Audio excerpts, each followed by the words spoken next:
Anyway, I'm super happy to have Julien with me, which is a freelance data engineer that has a lot of experience to share. And we're going to talk about Iceberg, catalog, table format, and all that jazz.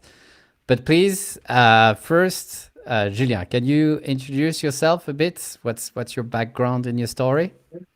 Yes, of course. So first of all, hello everybody. Thanks for having me here on the podcast on the stream. Yeah, so my name is Julien. I'm based in Switzerland, close to Geneva, so between Geneva and Lausanne, and I've been working in the data field for 10 years now. And I work as a freelance data engineer, as you mentioned before, and I help various customers here in Switzerland and in Europe to set up their data stack. Startups or corporates, big companies. I mean, it depends, but it's mostly what I've been doing now for 5 years. Exactly. Wow. So you started, I'm also started like a decade ago. So you started with on-premise cluster, like the Cloudera and so on, or Turnwork story? Yeah, I did some Spark on everything 10 years ago. My official title when I started was data scientist, as many people, but what I was actually doing was data engineering. So only 5 years ago, I turned officially into a data engineer. But actually, for 10 years, I've been doing data engineering, just with another cap.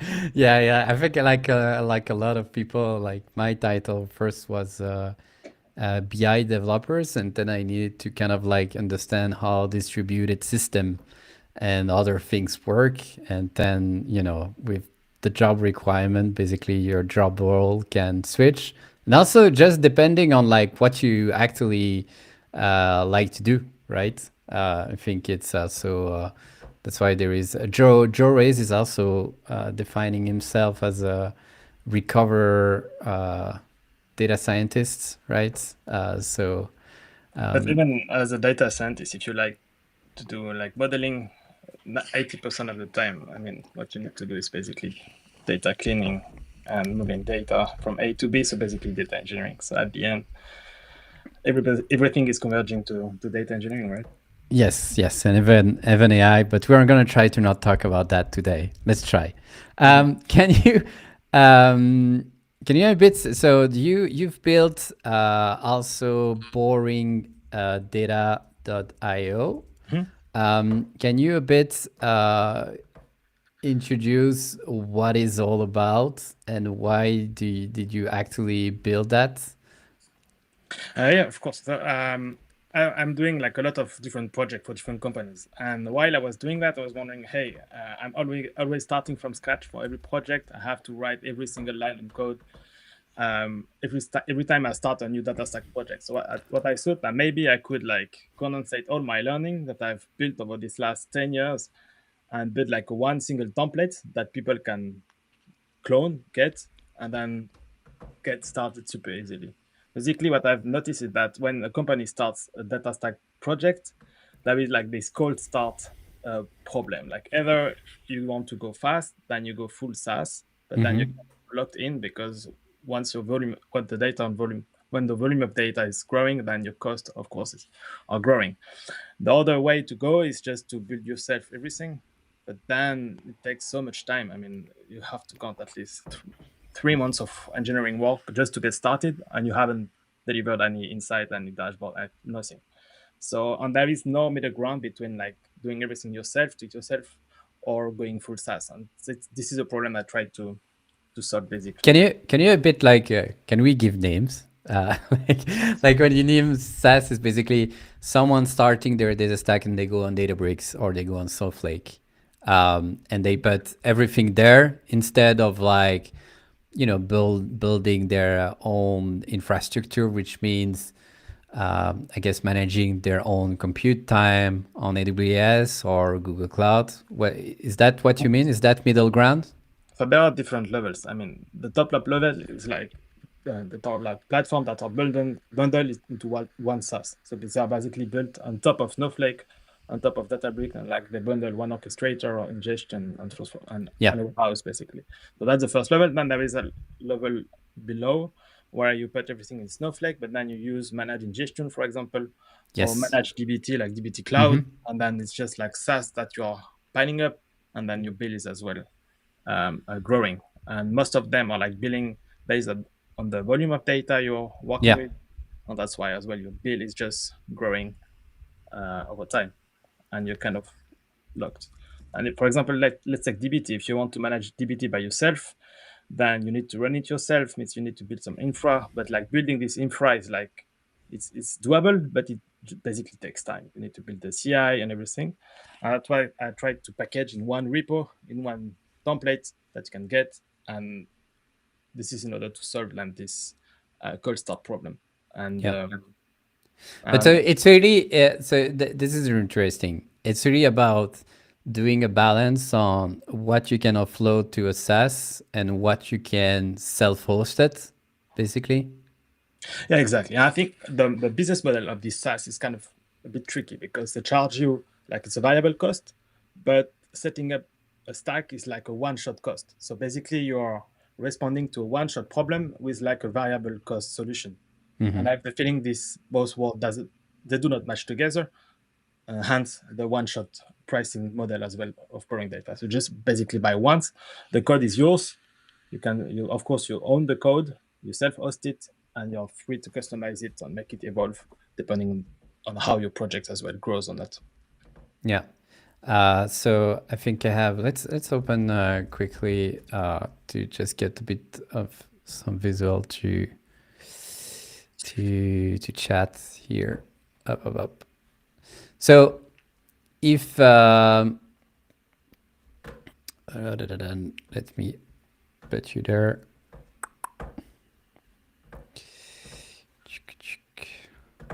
Bear with me. So for example, what's the common thing that you see people wants to actually, self-host it and do it themselves? The first one is probably ingestion, like self-host and ELT, like DLT, for example, how to run it yourself. And here in the templates, I basically have pre-written lambdas, AWS lambdas that can run the DLT for you. Basically, everything is ready. You just need to customize the connector, and everything is ready to go. Then there is a DBT, of course. DBT is included here. There is inside the template there is like a DBT project, and the CI running it. So that's already built in. And then there is of course then Iceberg. I have two templates today. One is Snowflake centered, and the other one is Iceberg centered on AWS. I don't know if you can maybe scroll down a bit. Let me actually put ourselves like this so that we zoom out a bit on the screen.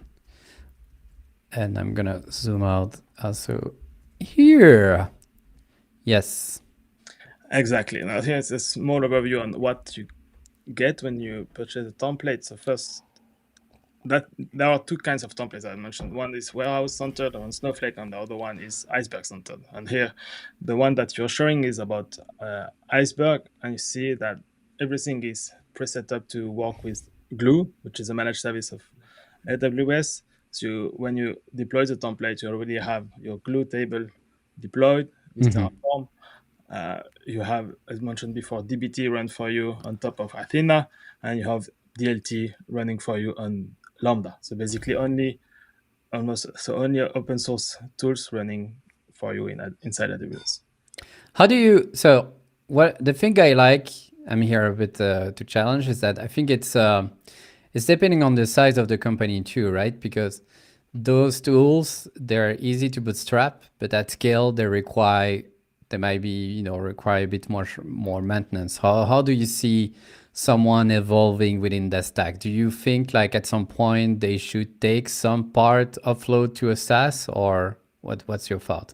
Let's say like your data team is not scaling really, but your business like needs and so on is scaling, because that's often the case. Hiring data engineer is really hard, right? So.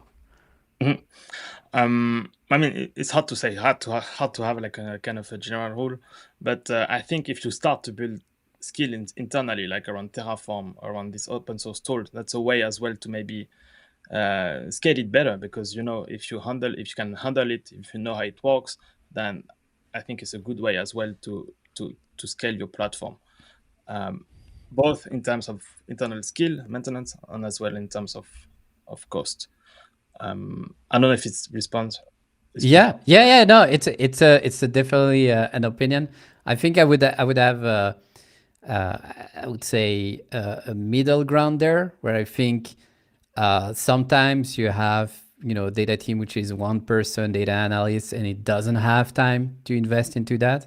So I think it's like finding the right balance to like what can you offload to a SaaS, because hiring and training people is also as expensive than your cloud bill at the end, especially for data engineers. But that is great. What do you see? How do you see Iceberg fitting in this picture? Because you mentioned you have also a template with Snowflake. So what do you think Iceberg enable you to kickstart your data stack versus a standard data warehouse? I mean, that is probably then independent to this template thing, but like more generally, I think today there are two ways to get started with a data stack. Either you go full warehouse, or like you jump on the open table format wagon. Yeah. It's more kind of a strategic decision that you need to take. I have the two templates because I want to support both, and I think they're gonna become kind of they're gonna merge together. Means if you have your data in Iceberg, you can still use Snowflake on top of it, so they are not gonna live next to each other. And I think probably in the coming months or years, people are just gonna start by dumping their data in Iceberg or in a open table format, Iceberg or Delta or whatever, and then just plug a warehouse on top of it, depending of what their management wants to use, and the current actually the current as well market, right? Because if Snowflake is good today, we don't know if Snowflake will be good tomorrow, right? So Snowflake today is probably so Snowflake in 10 years will probably be the Oracle of today. So I think. And what do you think? Have you seen like any performance challenge? Because the problem is that, I mean, unless you use Spark, but I'm curious, like if you've seen stuff with DuckDB, I'm also open regarding performance. But the whole point is that all cloud data warehouse, and including DuckDB, they have their own data format, right? Which is always going to be much more efficient, right, at scale. So do you see challenge? How do you see those internal formats, working together with those stable format like Iceberg? So let's say, I have a Snowflake instance, or I have a DuckDB. Should I store my data into Iceberg, or should I store, what's the pro of storing my data into the internal format of the relevant OLAP engine? I think the best way to edge yourself is probably to store things in Iceberg, because once you are in Iceberg, then you can still move to Snowflake, run computation there if you want to run compute intensive stuff, and then right back to Snowflake, to Iceberg. Sorry, to Iceberg. I wrote an article about this last year, about using Snowflake or like cloud warehouses as a serverless function, more or less. Basically, you have the data stored in Iceberg. You process them in Snowflake, and then right back. Nothing is persisted inside Snowflake. And I think if you go full Iceberg or Delta or whatever, then you still have kind of an escape strategy, and you can move still to the warehouse world in case you need. And I know a company here in Switzerland. They have stored everything in Delta in a local cloud. And then they are using Spark on Azure in order to compute the data when they need to do like large backfills, or like when they have a compute intensive task. But then they always write back to the lake, and that way they are kind of flexible as well.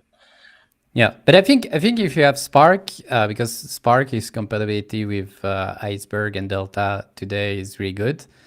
It kind of makes sense, but if it's Spark, it's not your default engine. Like it's just like there is a couple of many reasons why you wouldn't use that.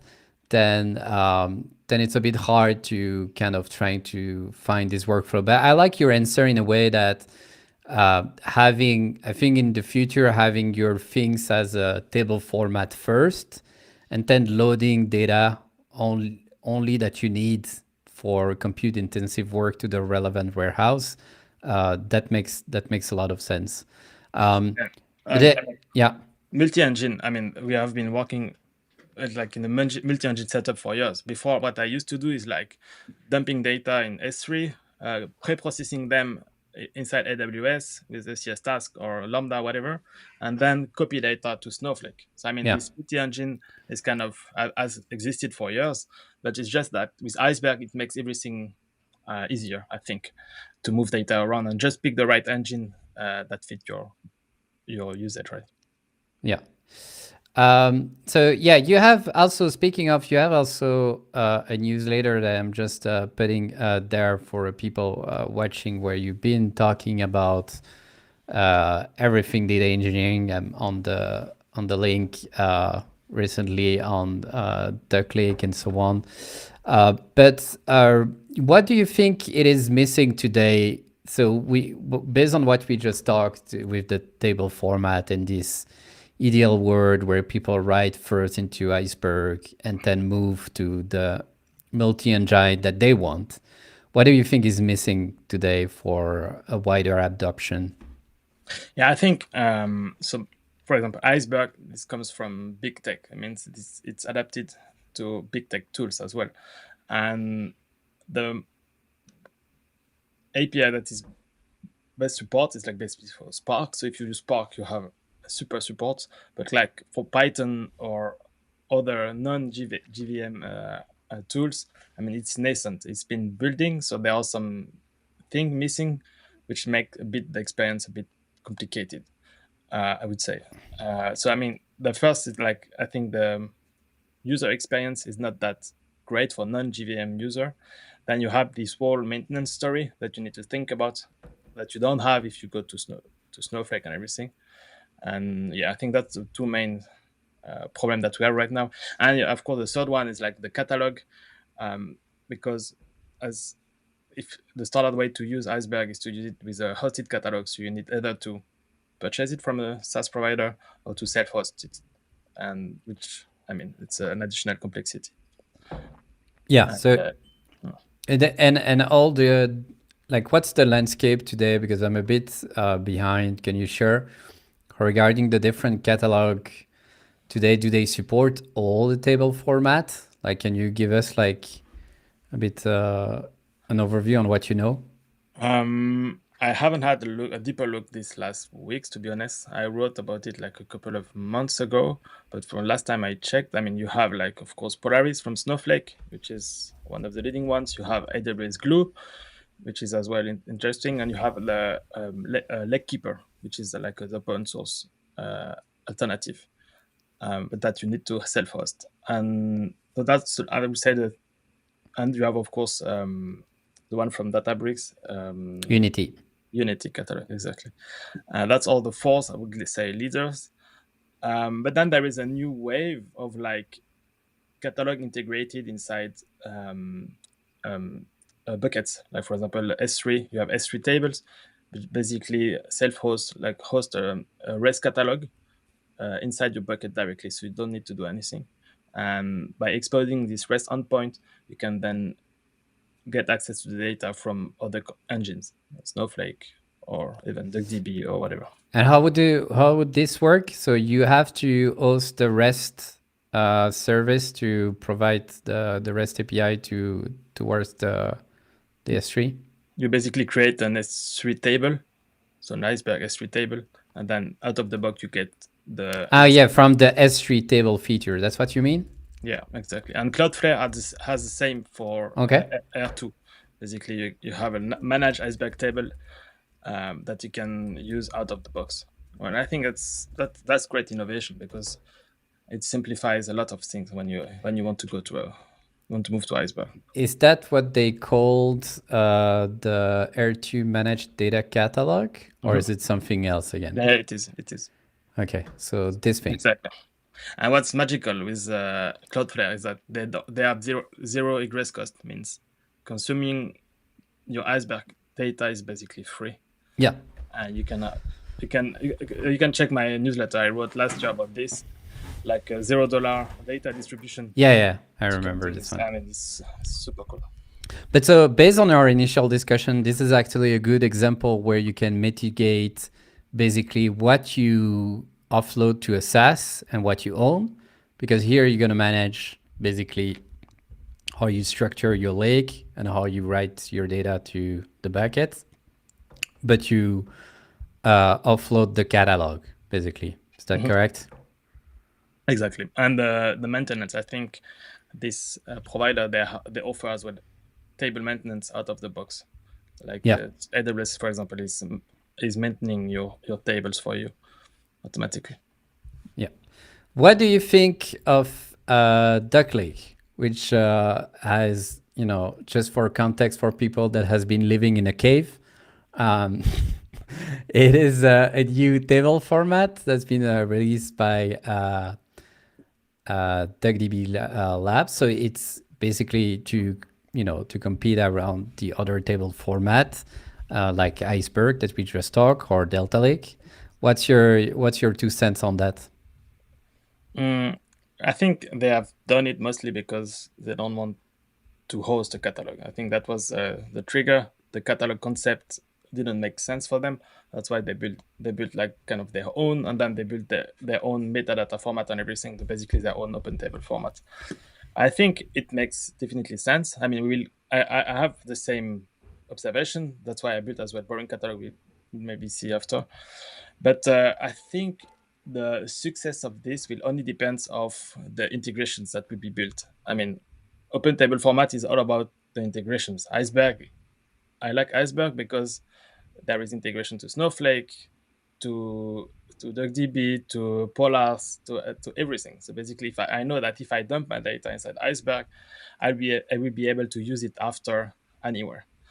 And I think that the question mark around DuckLake, will it have will it support enough integrations to be Yeah. meaningful? And I have some news because I've seen some threads around Spark through GDBC. So this is going on. There is a couple of things being solved, and Trino is already in branch, not released, right? But so those things is being actively worked on. I think you made a great point that I don't think any table format can take off if there is no adaptation, right? And so the DuckDB team probably knows that. But I think also there is a will of, exactly as you said, to have different engine, right? And so for people saying, okay, I want to use DuckLake, but I don't want to use only DuckDB, right? Then there is probably incentive also for just individual in companies to contribute back to make this integration working. And what advice would you recommend for someone starting, a table format Lakehouse approach? I mean, in order to respond to this question, I built like the most boring catalog in the world called boring catalog. Yes. Yeah, we're gonna try that. But like, In order to, aside from using your tools, what kind of recommendation would you give to people? how to get started? I mean, I think the best way to get started is for now to use the managed services. I think that's why people are kind of frustrated as well by Iceberg, because it's the best way to use it is probably to use the managed services. For example, in AWS, you have the Glue catalog, which is really well done to get started with. Yeah. And it's like managing a lot of things for you. So it's probably a safe way to start, especially regarding the maintenance and everything of your tables. So I think that's probably the advice I would give. Trust like the biggest vendors at the beginning, maybe to get a feel of what's going on. And at the same time, I think it's I mean, if you go to Iceberg, it means you have additional responsibilities in your team, and means that you probably need to build the associated knowledge with it and understand what's going on and how it works and everything. It's an additional effort, but I think it's worth it because getting to understand how open table format works, you understand really better how a cloud warehouse is also work. Yeah. Because the structure is the same. Basically, you have files, you have metadata, you have an engine on top of it, and how they interact with each other, what is stored inside metadata, why do you have metadata. I think it can only be a good investment to learn how it works and why we need it. But so that's an interesting take, that if you go to the Lakehouse and open table format way, you're gonna have to level up your technical skills. It's not like for a classic data analyst that's building, maybe DBT model. You can upskills, but there is technical knowledge, to gap to fill there, right? For now, I think Yeah. in the coming months and weeks and years, that's going to be hidden, I think, inside Oh, well, how do you think it's gonna be hidden? inside the tools that we need. I think it will be just packaged, and we don't gonna have to interact with Iceberg, except if we want, if we need to. How do you see? I'm just curious there. How do you see this abstraction going on? Can you give like an example or workflow of like, okay, today you need to be able to do this and this, and I think tomorrow this is gonna go away. I think the managed Iceberg table by Cloudflare and AWS are good. Okay. Good idea, because you just create your bucket inside your Cloud account, and you have everything managed for you. It is automatically maintained and everything. Just worrying about writing your data and querying them, and everything inside, like the technicalities of Iceberg, are hidden. But if you want, you can access to the data, and you can go a level down. And I think that's what's important. Like, if you want for some edge cases, you want to keep a bit control, and but at the same time, you want it managed for the standard cases. So, and I think this way of managed Iceberg tables with like the possibility to fine tune things, okay, a good path to follow. So going back to the advice, maybe the easiest way is to just use S3 tables or Cloudflare equivalent tables. And then just for my understanding, is the S3 managed tables is not the same than the AWS Glue, because you could still create and manage yourself towards the catalog, right? But you need to do the update and the maintenance yourself on the catalog. Is that correct? So either you go S3 and Glue on top of this, and then you manage yourself all the files and everything inside your bucket. Yes. And Glue catalog offers some maintenance tasks as well that you can do a bit yourself. Or you go like for the S3 table, and here everything is done for you. Okay, so that's a completely different product and interface. But that's why Iceberg is getting hated, because it's super complex. You have many different terminology, and in Snowflake they have different names. In GCP they have once again different names for this. So no, but that's great. I'm getting my knowledge up to date, because if it's confusing for me, it's probably confusing for you. But so just the long story short is that you have kind of fully managed Icebergs on S3 tables, and then a layer down is like you pick your own catalog and your bucket together, and you manage your stuff together, like manage catalog like Glue and your bucket. And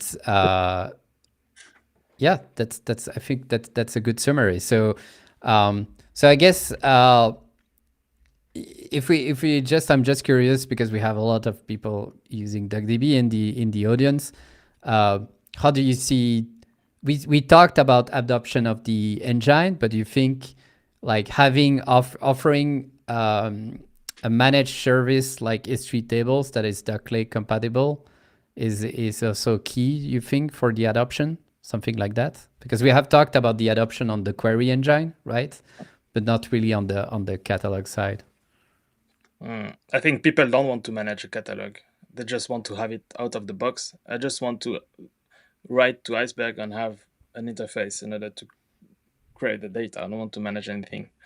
And that's what actually makes DuckLake interesting, because just provide an SQL database and the metadata and catalog will be just stored there. So you don't need to do anything.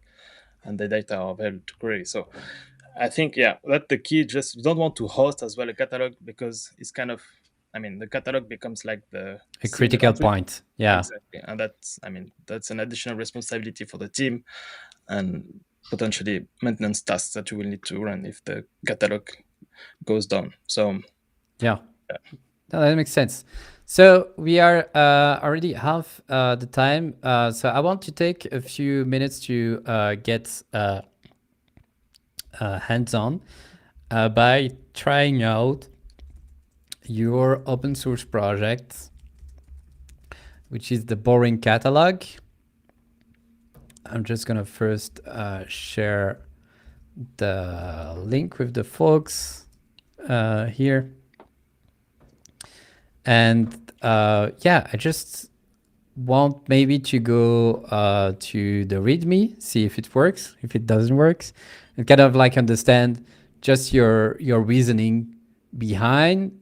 We talked about a managed catalog like S3 tables, catalog that are serverless, but you need to do the work like AWS Glue, and how basically the Boring Catalog fits into this picture now.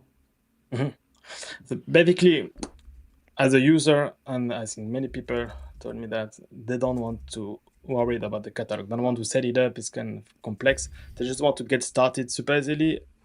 And most important, the goal is to better understand Iceberg, what's going on, what is a snapshot, how this metadata work, and everything. And that's why I wanted to build this Boring catalog, just to help people getting started with Iceberg, understand how it works, and getting started super easily. And I think that's the key as well for the adoption of Iceberg, because now I think the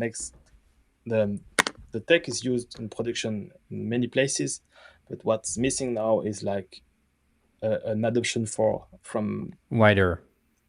from To lower the technical barrier for others. Is that correct? Yeah, exactly. So let's go for it. I'm gonna share my entire screen here. You should see. I'm just into a cursor environment. Let me zoom in. And let me also take the Boring data GitHub. So how does that work? I need to install a Python package. UV pip install Boring catalog. I think I'm running in the container. I think I'm gonna do just the pip install. Oh, actually, yeah, I think it was already cached on this one. That's why it was going so fast. Time saved. Okay. So it is installed. So I need to init the catalog. Is that what it does? This command? Yeah, there is basically one CLI called Ice, and it's really similar to the Git workflow. To get started, just do Ice init. Mm-hmm. And what is gonna do? Yeah, it's gonna create. It's on the right. So similar to the Git workflow, you have an index file inside .ice folder, which is basically storing like your local config where you are. It helps to if you want to run after other CLI command, that will knows everything about your context. Okay. So basically it's pointing to this. Exactly. And this is local. Yeah. But can be remote. Is that correct? Yeah, exactly. You can put like an S3 path, S3 URI, and it will store the catalog and the data on S3. Okay. And so basically the concept of this catalog is just to use one JSON file. You don't need to host anything. All the catalog information are stored inside this file. If you can open it. okay, it's already open. Yeah. So you test that with the catalog name, and when you will create new namespaces, they will be listed there, and as well as the table. And catalog, I mean, if you check the spec, catalog, the goal of the catalog is just to point to a specific metadata.json file, Yeah. just a pointer. And that's why I think that the point from Hannes, that hosting a service just to point to a file is kind of Yes. Yes. overkill. Yeah, that's it. That's interesting to talk. So we haven't really dive into the DuckLake because they're gonna be other session, by the way. And if you go on our YouTube channel on Mother Duck YouTube channel, I've done already a video on it, and we're gonna have next week a webinar with Hannes and Jordan talking about DuckLake specifically. Here I wanted to have the topic more about the catalog, but it's interesting to talk about the two. Is that, as you mentioned, here the catalog responsibility is pretty low, right, on Iceberg and Delta Lake, because they're mostly pointing to metadata file hosted on S3. Yeah, and you need it because in case of concurrent writers, you need to have a single place of truth, and you need to know who is writing. So in order to handle this concurrency, you need to have a catalog to do it. But like, you may think, hey, you're working with a file, doesn't work. But with S3, you have this concurrency management. Like, you can have a lock on a file, and that's what I'm using e tags on this file. So when you write to S3, it's gonna check if this file is locked or not, and if it's the case, then the write will be rejected from a second writer. So it supports as well. So it's using a built-in feature from WSS3 to basically handle the concurrency, right? Exactly, yeah. Okay. Exactly. And so just to circle back with DuckLake, DuckLake actually the catalog is living in your in any SQL database, but there is much more than just a pointer to the file. It's all the metadata. So it's not pointing just to the metadata file. It's actually containing the metadata data. So the responsibility then in a catalog, in a DuckLake setup, is much more important because it contains the actual metadata, not just a pointer. So let's go and add some data, I guess. So what does this command do? Okay. So now you need to get first some data locally that can be ingested. If you can check the README, there is a curl command that you can use. Okay. Because I already in it my warehouse. Yeah. Yes, I can see yellow trip data. Yeah, the classic. So this is a Parquet file, a simple Parquet file. So it's not an Iceberg table. No, it's just the Parquet that you want to ingest inside your Iceberg table. Okay. So you have it, and then there is a nice ice commit command that you can use. So I need to commit just like this. So this will create a new namespace, create a new table, and add your Iceberg table, your Parquet data to this Iceberg table.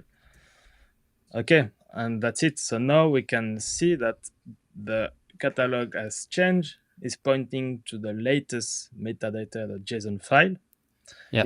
If you check your file explorer on the right or on the left, I don't know. Yeah, maybe actually going. Oops, sorry, I did something wrong here.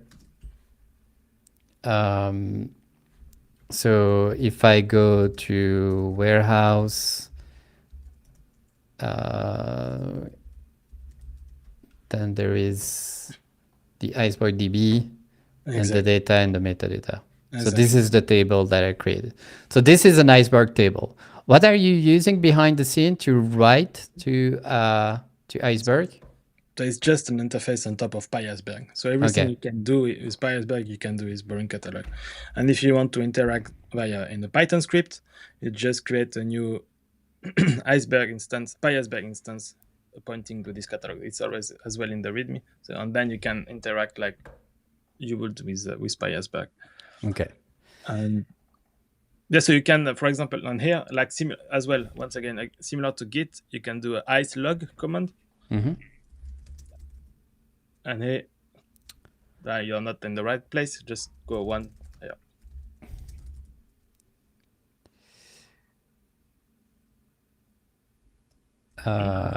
I may have changed by accident this one once we did the edit. So this is actually one thing. This is a bit dangerous to have this one editing manually. Wait, let me try something again. Because here it doesn't find any snapshots, right? Mm-hmm. Exactly. Should I, if I commit again, it's probably me that adds, let me just... or maybe you can ditch everything and try again. I don't know what happened. Do I need to keep the index? What's the index again? It's just pointing to the catalog. So you can, I guess you can keep it. Okay. Anyway, so I'm doing ice init. Yes. And then I'm fetching some data. Yeah, you should have already. Yeah, and then commit. Then I'm doing commit. And then I can do a log. Mm-hmm. All right. Exactly. So it was exactly me messing with the manual JSON file. And here you see you have like the complete history. You can try to commit again, and you will see like a second entry in your log. You see, yes, every operation that we have. I think that's interesting with Iceberg, because then you get a time travel. If you want to go back to one commit, you can, because everything is snapshotted. So you have like time travel out of the box. Yeah, and so I saw you have a command iceduck, which is basically using DuckDB to read the iceberg table. Is that correct? Yeah, and even cooler, you can do iceduck-ui. Iceduck. Ah, and it's gonna launch the local DuckDB UI. Okay. Wait, I need to. It's starting. I may need to have to probably port it. But yeah, all right. So this is basically how you use DuckDB into the tool, is to basically read all the iceberg table. Yeah, you can actually try. You can, for example, do the select star from catalog tables that will list all your tables. Yeah. Available, and you can query as well the table directly if you want. Yeah. So okay. So it's also a bit. I mean, here it's really, yeah. Okay, but the data itself is basically here just on file, as a local file. So there's no there is no DuckDB. Everything is in memory. There is no DuckDB file somewhere. Yeah, exactly. It's basically an SQL script that I run when you start your DuckDB shell. Yeah, it's going to preset everything, and you can have access as well to all the snapshots, and potentially I don't have it now, but to the metadata as well itself. So similar to DuckLake, but within the DuckDB shell. Yeah. No. But that's great. I think that's it for the hands-on and just going around the things that at least I wanted to do. To finish on, what's the one thing you would like to see on Iceberg and one thing you would like to see on DuckLake? Probably both of them merging together, something like that. Yeah, I would like to have probably the user experience from DuckLake with the integration of Iceberg. You could merge these two, then we would have like a nice setup, I think, as a user. I mean, from from other perspectives, I don't know, but from a user perspective, having one table format which is a standard, which has interoperability and good experience, that's probably the dream of many engineers today. Yeah, I think so. If I rephrase that, is that one thing in DuckLake is interoperability with other engines, right? And one thing in Iceberg is the user experience, right? Exactly. Which is not really great. Does that summarize pretty well? Yeah, exactly. That's my wish. Cool. Julien, thanks again for joining us today. As a reminder, you have a newsletter that I just put there on the highlights. You have also your boring data stack offering, and also the open source code catalog that we just play around. I think it was super interesting. I actually kind of like updated my knowledge on the existing catalog and where they are. And I'm looking forward for the future implementation. I think within the coming 6 months, we're going to see other things happening, hopefully. But yeah, that will be it. And again, for the audience, if you're interested to dive more into table format and DuckLake specifically, we have a webinar coming in. I'll put actually the link into the description. You can go to motherduck.com/events if you want to register that. That would be it. Thank you, Julien. Thank you for the invitation.